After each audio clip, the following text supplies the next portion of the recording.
Isang masagana at maligayang araw po sa ating lahat. Welcome back po dito sa ating YouTube channel at Facebook page. Ngayong araw mga tagapanood, pag-uusapan natin yung nangyari kay PBBM. Nako naman mga tagapanood, no?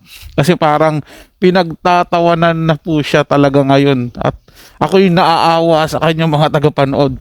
Dahil nga sa ginawa niyang pagtira sa mga Duterte, ito po ang napala ni PBBM ngayon.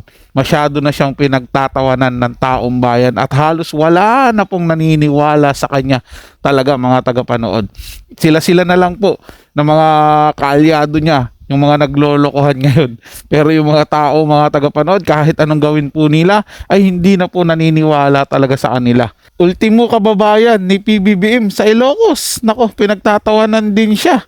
At ultimo, sarili niyang page mga tagapanood, halos hindi tinatangkilik at puro tawa lang ang ginagawa. Pero bago po tayo magpatuloy at panoorin yung video na gagawa natin ng reaction, muli ko po kayong inimbitahan, lalong-lalo na po sa mga bagong napadaan lang dito sa ating channel na huwag niyo po sanang kalimutan na mag-subscribe. Kaya naman simulan na natin ang ating reaction video sa araw na to mga tagapanood. Pinagtatawanan lang yung Marcos Jr. ninyo ngayon. Tapos kayo, sinasabi nyo pa na walang boboto dito sa PDP laban. Anak na tinapay naman. Gising-gising din. Alam nyo ba mga idol, hindi na epektibo yung mga EDSA rally na yan, mga welga-welga na yan. Ngayon, social media ang labanan. Kapag lamang ka sa social media at marami kang tagahanga, dyan mo malalaman kung marami talagang sumusuporta sa'yo. Balikan natin to, si Marcos Jr. ninyo. Yung kinakandidato kasi nitong idol ninyong Pangulong Jungag, pinagtatawanan lang, kasama na siya dyan. Papakita ko sa inyo. Kaya ako sinabing pinagtatawanan na lang. Ito po yung post ha. Kainin ko lang, saglit lang, para lalo silang maano. Ang bango pa naman ito. Ang dahap ng kumakain ng masarap. Ito ha, proclamation rally nila, Bongbong Marcos Jr. Page niya to ha, naka blue mark yan, 7 million mahigit yata followers ng idol ninyo. Ayan ha, dito sa Ilocos, natin unang pinakilala ang alyansa para sa bagong Pilipinas. Sinabi ko sa inyo mga idol, lalo na yung mga tansong talangka, na ang uso na ngayon, hindi na labanan sa rally-rally sa EDSA. Labanan na sa social media para malaman mo kung marami talagang sumusuporta sa inyo. Tingnan po natin yung mga heart react mga idol. Ay, nok teting naman. Lapitan nga natin. Ngayon, ako naman ang gaganti sa inyong mga basher kayo. Akala ko ba maraming nagmamahal dyan sa jongag nyong mga pangulo? Tawanan lang, 48,000 haha-reacts. Tapos yung nag-heart, 11,000 lang. Anak na tinapay, marami pa siguro tong angry. Ayun 1,000. Anak na tinapay. Akala ko ba maraming naniniwala pa dito sa inyong pinagmamalaking si Bongbong Marcos Jr. Tingnan nyo ha, lahat ng post nito. Puro tawa. Pinagtatawanan ka na lang Bongbong Marcos Jr. Tapos sinasabi ng mga taga-suporta mo na marami pa rin naniniwala sa'yo. Ito talaga ang totoong survey. Hindi po ito joke-joke lang. 14,000 yung nag-react. 2.6 lang yung nag-heart at saka nag-3.9 yung nag-like. Anong na tinapay? Wala na bang igaganda pa yung nito ni Bongbong Marcos Jr.? Ito. Tingnan natin. Puro haha-react lang, may angry pa. Mas marami pong natatawa kay Bongbong Marcos Jr. Ito, marami to mga lodi Di ba pamimigay ninyo to ng ayuda? Ito, nangangamos na pa si BBM dito. Tingnan natin kung ano po yung reaction ng mga tao dito. Anak na tinapay! 78,000 yung nag-react dito po sa kanyang post, mga idol. BBM to Bongbong Marcos Jr. tong page na to Original yan, wala yang daya. 61,000 yung nag-react. Ano na? Gising na yung mga tao. Pinagtatawanan na lang yung iniidolo yung sinasabi yung napakaganda ng kanyang administrasyon, bagong Pilipinas, bagong muka. Inendorso niya ang kanyang alyansa para sa bagong Pilipinas. Puro tawa lang ang mga natatanggap nila. Mas marami pa yung natatawa kaysa sa nagmamahal dahil hindi naman hina-heart react.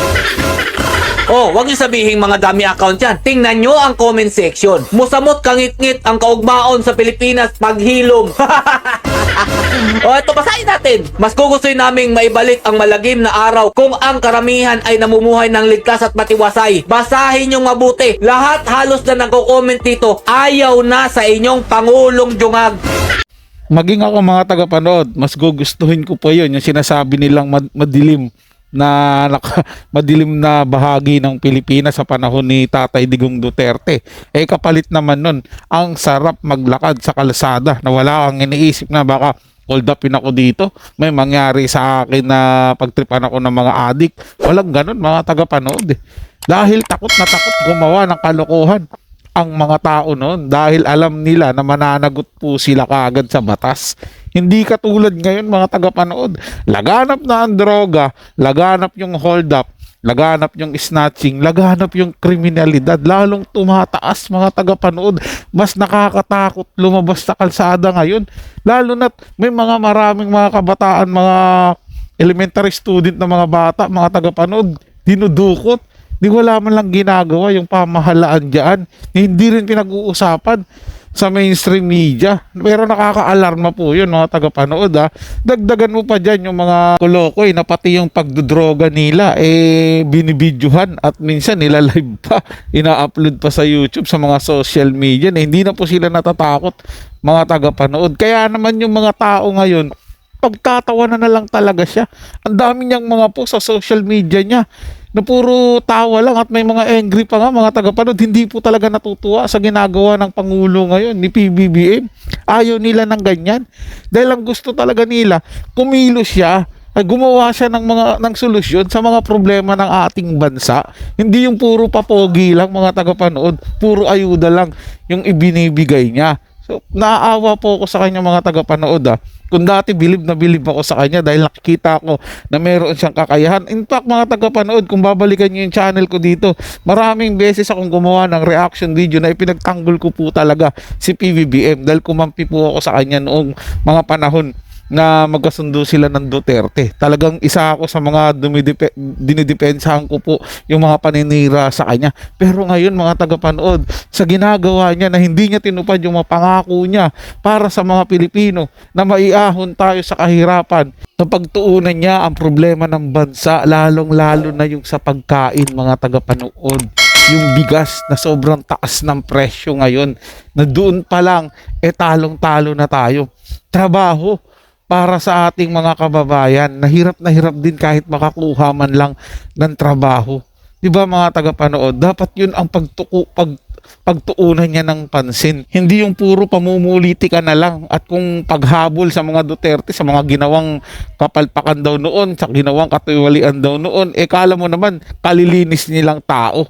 So tuloy natin to mga tagapanood. Itong post ko na to para sa inyong kaalaman. Pinapili ko po kung heart react, kung Team Duterte o like sa Team Marcos Jr. na lineup. Sabi ko dito, basta ako straight vote PDP laban lineup ni Tatay Duterte lang. Duterte pa rin. Tapos ito po yung listahan. Senatorial candidate ngayon 2025. Ang resulta mga idol, ito 1.6k ang nag-heart react at yung nag-approve niyan 646. Tapos tatlo lang yung nag-angry. So tatlo lang pala kayo ang ayaw nyo na manalo ang PDP laban ni Tatay Duterte. Dito pa lang nakikita na natin ang resulta ng survey. Kaya kung ako sa inyo, mga tansong talangka, tanggapin nyo na malapit lang katapusan nitong pamamahala ng administrasyon ni Bongbong Marcos Jr. Pinagtatawanan na yung line-up niya. Tanggapin nyo na. Huwag na kayong masyadong mataas pang tingin nyo sa sarili. Yan na ang basya natin. Ito na ang resulta. Parang ito na yung initial survey lang. Ngayong darating na eleksyon, 2025 senatorial election, mananalo po ang PDP laban ni Tatay Duterte at saka ni VP Sara Duterte kontra dito kay Bongbong Marcos lineup. Yan ang katotohanan. Duterte pa rin po talaga mga tagapanood. Ako naniniwala na talagang malakas po talaga ang mga Duterte at sa mga Duterte lang po talaga naniniwala yung karamihan ng mga Pilipino ngayon dahil sa Duterte lang sila nakakita talaga ng matinding pagbabago. Nakakita po sila na magiging maayos ang bansa kung ang mga Duterte ang mamumuno dito sa ating bansa, mga tagapanood. Maging ako personally, mga tagapanood, kasama ng aking pamilya, ng pong angka namin at ang aking organisasyon ay sisiguraduhin po namin na nasa Duterte po kami, nasa PDP laban po ang aming susuportahan. So yun lang po mga tagapanood, no? Nagustuhan nyo po yung ating talakayan sa araw na to. Kung kayo bago lang po na napadaan dito sa ating channel, huwag nyo po sanang kalimutan na mag-subscribe. Hit nyo na rin po ang notification bell para lagi po kayong updated sa mga bago pang video na ating ilalabas. Share, like, and comment din po kayo mga tagapanood. Atin yung babasahin at pupusuan. So hanggang sa muli po, ito yung Tagapanood TV. Komento at opinion lamang. Wala pong personalan. Paalam po at mabuhay po kayong lahat.